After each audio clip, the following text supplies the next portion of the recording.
새벽 기도로 나오신 모든 샘물 성도 여러분들을 주님의 이름으로 환영합니다. 우리 같이 샘물의 기도 드리도록 하겠습니다. 마음과 샘물의 기도를 하나님께 드립니다. 먼저 우리의 믿음을 고백합니다. 이스라엘의 찬송 중에 계시는 주여, 주는 거룩하시나이다. 아멘. 주께 의뢰하는 자를 건지시는 주님, 오늘도 주님을 찬양하며 하루를 엽니다. 주께 부르짖는 성도들이 구원을 얻게 하시며 주께 의뢰하는 자들이 수치를 당하지 않도록 보호하여 주옵소서. 예배와 교회를 위해 기도합니다. 여호와의 산에 오를 자가 누구며 그의 거룩한 곳에 설 자가 누구인가? 곧 손이 깨끗하며 마음이 청결하며 뜻을 허탄한 데에 두지 아니하며 거짓 맹세하지 아니하는 자로다. 아멘. 참된 예배자를 찾으시는 하나님, 저희가 하나님 찾으시는 예배자가 되게 하옵소서.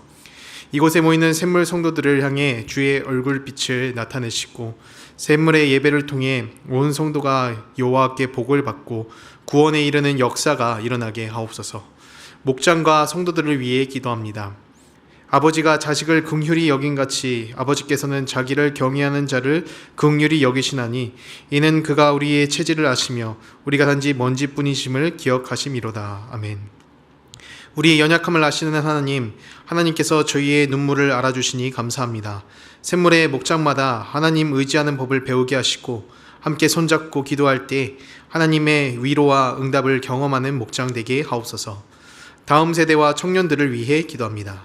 어떤 사람은 병거, 어떤 사람은 말을 의지하나 우리는 여호와 우리 하나님 이름을 자랑하리로다. 아멘.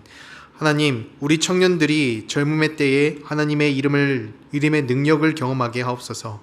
모든 믿을 만한 것보다 하나님의 이름을 의지하게 하시고 하나님만을 인생의 자랑으로 삼게 하옵소서.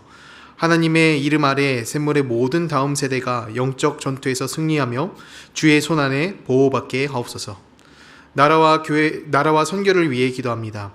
여호와께서 다스리시나니 땅은 즐거워하며 허다한 섬은 기뻐할지로다. 아멘.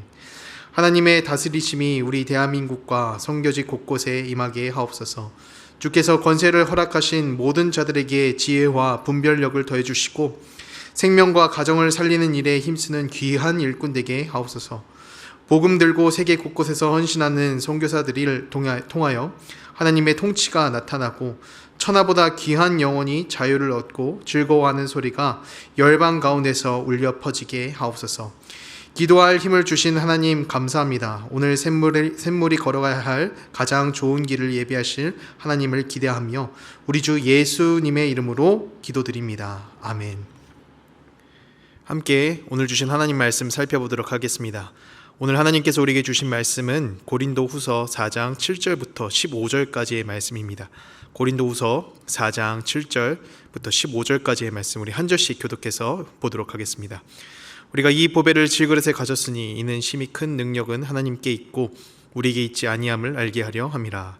우리가 사망으로 우겨쌈을 당하여도 쌓이지 아니하며 답답한 일을 당하여도 낙심하지 아니하며 박해를 받아도 버림받지 아니하며 거꾸로 뜨림을 당하여도 망하지 아니하고 우리가 항상 예수의 죽음을 몸에 짊어짐은 예수의 생명이 또한 우리 몸에 나타내게 하려 함이라. 우리 살아있는 자가 항상 예수를 위하여 죽음에 넘겨짐은 예수의 생명이 또한 우리 죽을 육체에 나타내게 하려 함이라. 그런즉 사망은 우리 안에서 역사하고 생명은 너희 안에서 역사하느니라. 기록된 바 내가 믿었으므로 말하였다 한 것 같이 우리가 같은 믿음의 마음을 가졌으니 우리도 믿었으므로 또한 말하노라. 주 예수를 다시 살리신 이가 예수와 함께 우리도 다시 살리사 너희와 함께 그 앞에 서게 하실 줄을 아노라. 이는 모든 것이 너희를 위함이니 많은 사람의 감사로 말미암아 은혜가 더하여 넘쳐서 하나님께 영광을 돌리게 하려 함이라. 아멘. 오늘 우리가 함께 받을 말씀은 고난 가운데에 낙심하지 않을 이유입니다. 우리 삶 가운데 고난과 또 역경이 찾아올 때 쉽게 내가 무너져서는 안 된다라는 것을 알고 있지만 그런 내 의지와는 다르게 지치고 때로는 낙심하게 될 때가 있는 것 같습니다. 그만큼 고난이 주는 압박감이 나를 조여오기 때문이죠. 오늘 말씀의 바울도 이제 마찬가지로 박해를 당하고 또 핍박을 당하면서 우겨쌈과 큰 답답한 가운데에 놓이게 되었다라고 말합니다. 하지만 그 찾아온 고난 가운데에 낙심하고 넘어지는 것이 아니라고 이야기를 하는데요. 고난 가운데 낙심하지 않을 이유는 무엇일까요? 오늘 말씀을 묵상하면서 고난 가운데 낙심하지 않을 이유를 새기고자 합니다. 그렇다면 고난 가운데 낙심하지 않을 이유는 무엇인가? 첫 번째 이유는 바로 보호하시기 때문입니다. 어떤 환난이 성도에게 찾아와도 우리에게 큰 낙심이 되지 않는 것은 하나님의 보호하심이 우리 가운데 함께 있다고 약속하기 때문에 우리는 그것을 바라보면서 안전함을 느낀다라는 거예요. 우리 8절 말씀 함께 보도록 하겠습니다. 우리가 사방으로 우겨쌈을 당하여도 쌓이지 아니하며 답답한 일을 당하여도 낙심하지 아니하며. 말씀드린 것처럼 우리에게 찾아온 고난들이 매우 크게 느껴져서 나를 사방으로 포위하는 것처럼 느껴질 때가 있습니다. 믿음의 본이 되는 오늘 말씀의 사도 바울 역시도 고난과 역경이 찾아왔을 때 그 닥쳐온 그 힘듦이 너무나도 크게 느껴져서 그 어디로도 빠져나갈 수 없는 고난의 사면초가인 그런 상황을 느꼈다라고 이야기를 하는데요. 우리도 바울이 느낀 것 같이 찾아온 어려움이 너무 크기 때문에 나의 삶에 어떠한 숨통조차 트이지 않는 그런 압박감과 또 어려움이 느껴질 때가 있는 것 같아요. 그럼에도 그 숨막히는 힘듦이 더 이상 우리 가운데에 어떠한 역사도 하지 못하는 것은 어떤 상황으로부터 나를 보호해 주시는 하나님이 계시기 때문이죠. 저는 얼마 전에 큰 폭풍을 만난 적이 있었습니다. 어떤 삶의 폭풍은 아니었고요. 말 그대로 이제 비바람이 이렇게 몰아치는 그런 폭풍이었습니다. 바닷가 인근에서 그렇게 놀고 있었는데 거센 바람이 불기 시작하고 또 비가 내리기 시작을 하더라고요. 바람이 세지고 또 비가 세지기 시작을 하니까 이게 날씨가 정말 심상치가 않다라고 그렇게 느끼면서 마음 한편으로는 또 불안감이 생기기 시작을 했습니다. 몰랐는데 검색을 나중에 이제 해보니까 그 비바람이 태풍이더라고요. 바람에 이제 현수막이 뜯어지고 나뭇가지가 날리는 그런 모습을 보면서 이걸 누가 맞아서 다치면 어떡하지? 그 누군가가 또 내가 되면 어떡하지? 그런 불안감이 마음속에 생기게 되었습니다. 근데 그 폭풍을 피해서 이제 호텔에 들어오게 되었는데 신축 건물이어서 그런지는 몰라도 방금 전까지 시끄럽게 하고 또 저를 불안하게 만들었던 그 바람 소리 또 빗소리가 들리지 않고 고요함을 느끼게 되었습니다. 그 호텔 단지 건물일 뿐이죠. 단지 건물일 뿐인데 태풍으로부터 나를 안전하게 보호해주고 있구나, 그런 생각이 들면서 마음 가운데 평안함을 느끼게 되었습니다. 비록 바깥에는 여전히 비바람이 몰아치고 있는 그 상황이었지만 건물 안에 있는 저는 그 바깥의 상황이 어떠하든지 비가 내리든지 바람이 불든지 전혀 상관없이 안전함을 느끼는 것이죠. 오늘 말씀이 말하는 하나님의 보호하심도 이와 마찬가지라고 생각이 듭니다. 우리를 압박하고 또 불안하게 만드는 어떤 낙담이 찾아와도 우리가 결코 두려워하고 또 낙심하지 않을 이유는 우리가 하나님의 보호하심 바깥에 있는 것이 아니라 하나님의 보호하심 안에 있기 때문입니다. 주님께서는 암탉이 병아리를 품 안에 모으는 것 같이 우리를 모으시고 보호하신다라고 말씀을 하세요. 다윗은 압살롬에게 쫓겨 도망가는 숨막히는 압박과 고난 가운데서도 낙담하고 무너져 내리는 것이 아니라 결코 두려워하지 않는다라고 고백을 합니다. 시편 3장 6절 말씀인데요. 천만인이 나를 에워싼다 친다 하여도 나는 두려워하지 아니하리라. 다윗이 우겨쌈을 당해도 전혀 두려워하지 않을 이유는 피난처 되시고 또 보호해 주시는 하나님을 온전히 의지했기 때문입니다. 사랑하는 성도 여러분, 만약 우리 삶 가운데도 이와 마찬가지로 고난과 역경이 찾아올 때 나를 품에 안으시고 보호하시는 하나님을 바라보면서 간절히 주님만을 의지하시길 바랍니다. 또한 낙담을 담대함으로 이겨내게 하시는 하나님을 신뢰하기를 주님의 이름으로 축원합니다. 우리가 고난이 찾아와도 낙심하지 않을 이유는 무엇인가? 두 번째 이유는 생명을 주시기 때문이에요. 주님께서는 우리에게 생명을 품게 하여 주신다. 우리의 모습이 질그릇과 같이 금방이라도 쉽게 깨어져 버릴 수 있는 모습이지만 실패하여 죽게 되는 것이 아니라 영원한 생명을 담게 되는 그런 그릇으로 사용하신다라는 겁니다. 우리 10절 말씀 함께 보도록 하겠습니다. 우리가 항상 예수의 죽음을 몸에 짊어짐은 예수의 생명이 또한 우리 몸에 나타내게 하려 함이라. 바울은 옥에 갇히고 죽기까지 매를 맞는 상황 속에서도 포기하지 않았습니다. 포기하지 않고 계속해서 예수님을 전하는 모습을 보여줘요.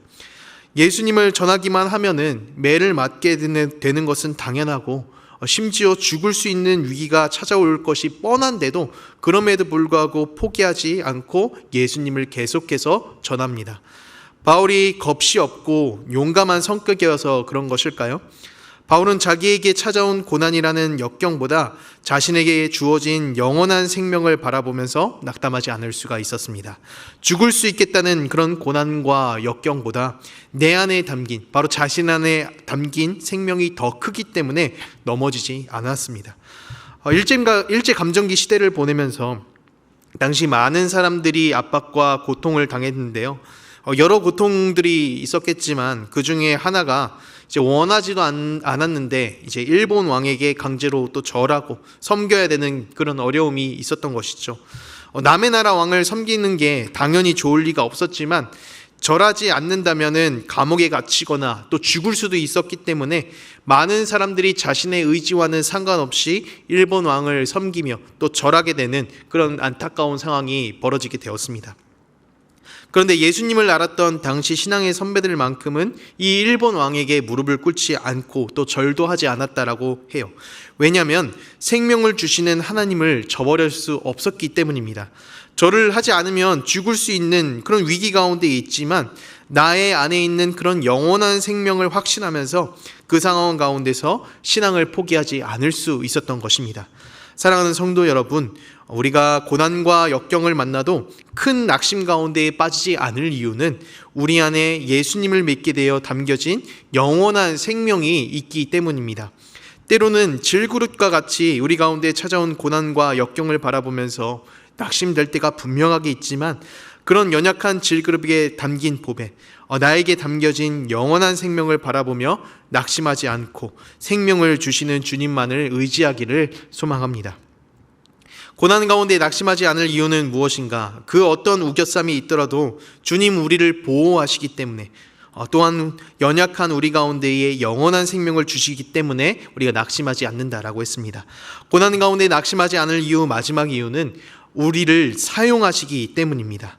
주님께서는 우리가 깨져버릴까봐 그냥 가만히 내버려 두는 것이 아니라 사용하신다라는 거예요. 말씀에서는 우리의 모습이 충격 앞에서 쉽게 깨어져 버리는 모습으로 비유를 하고 있습니다. 이제 동네 어디 가나 있을 법한 그런 싸구려 질그릇, 오늘날로 말하자면 다이소 1,000원짜리 그릇이에요. 이런 질그릇과 같은 모습이라고 말을 하는데요. 남들이 보이기에는 방치하고 또 별 시답지 않는 용도로 사용하는 싸구려 질그릇이지만 주님께서는 그런 질그릇과 같은 우리를 사용하신다라고 합니다. 그것도 가장 좋은 보물을 담는 그릇으로 사용하신다라고 해요. 우리 7절 말씀입니다.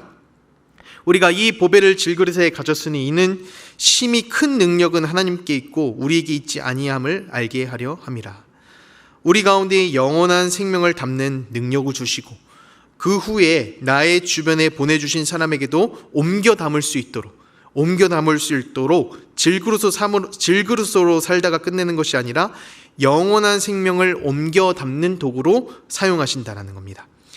바울은 수많은 복음을 전하면서 생명의 진노를 고난이 찾아와도 예수님을 전하는 것을 포기하지 않았다라고 했어요. 본인 안에 영원한 생명이 있다는 그런 확신도 있었지만 아직 예수님을 알지 못하는 사람, 당시 예수님을 모르는 사람들에게 생명이 있다는 것을 알려주기 위해서 그 어떤 힘듦과 또 어려움이 찾아오더라도 멈추고 포기하는 것이 아니라 주님 나를 사용해 주셔서 사람들에게 예수님을 알게 해주시는구나, 그런 확신을 가지고 나아갈 수가 있었습니다. 바울이 하나님께서 복음을 전하는 일에 사용하셨다는 그 확신을 가지고 고난과 역경이 가져다주는 낙담을 이겨냈던 것처럼 하나님께서는 큰 사람의 인생만을 사용하는 것이 아니라 우리의 삶을 통해서도 예수님을 전하는 하나님 나라의 사역에 사용하십니다. 구르지 않는 돌에는 이끼가 끼게 되고 또 사용되지 않는 기계에는 녹이 쓸어 못 쓰게 되는 것처럼 만약에 우리의 인생이 어떤 사용하심도 없는 그런 삶이라면은 고난이 주는 낙담보다 훨씬 큰 낙담이 찾아오게 될 것 같습니다. 하지만 우리의 삶이 하나님의 일하심으로 사용받는 삶이 된다면 바울이 죽음의 고난 앞에서도 하나님께 사용받는 일, 즉 복음을 전하는 일에 힘을 다한 것처럼 내 가운데의 고난과 또 역경이 찾아와도 주님 여전히 내 삶을 사용하시는구나, 주님 나를 버리지 않으셨구나, 그런 생각을 하게 되면서 일어나게 된다는 것입니다. 우리가 그렇게 될 때 약한 상황 가운데에 바울을 들어 사용하면서 또 복음을 전파했던 것처럼 우리 샘물 성도 여러분들의 인생이 주님께서 사용하시는 인생이 되기를 간절히 축원합니다. 말씀을 정리합니다. 오늘의 말씀, 고난 가운데 낙심하지 않을 이유. 때로는 내가 숨이 쉬기가 정말 어려울 정도로 사방에 둘러싸인 것 같은 고난이 찾아올 때 우리를 품에 안으시는 하나님을 떠올렸으면 좋겠는데요. 어떤 폭풍이 찾아오더라도 어머니가 그 아기를 꼭 안고 그렇게 지키는 것처럼 하나님께서는 빠져나갈 것이 없이 사방이 둘러싸인 것 같은 상황에서도 우리를 보호해 주십니다. 그리고 때론 죽음의 위험, 그런 고난이 찾아오더라도 사망을 바라보는 것이 아니라, 죽음을 바라보는 것이 아니라 영원히 살 수 있는 생명을 우리에게 주시기 때문에 우리는 그것을 바라보면서 낙심하지 않습니다. 마지막으로 고난 중에서도 나를 사용하시는 하나님을 바라보면서 열매 맺게 되는 삶을 우리가 기대하게 됩니다. 간절히 바라기는 고난과 역경에서도 함께 하시는 하나님을 온전히 의지하는 우리가 되기를 소망합니다. 우리 시간 말씀을 기억하며 함께 기도했으면 좋겠습니다. 하나님, 고난과 역경 가운데서도 우리를 온전하게 보호해 주시고 또 우리에게 생명 주시는 주님, 또 우리를 사용하시는 주님을 의지할 수 있도록 주님 도와주시옵소서. 우리 이렇게 기도한 후에 우리 각자의 기도 제목으로 기도하도록 하겠습니다.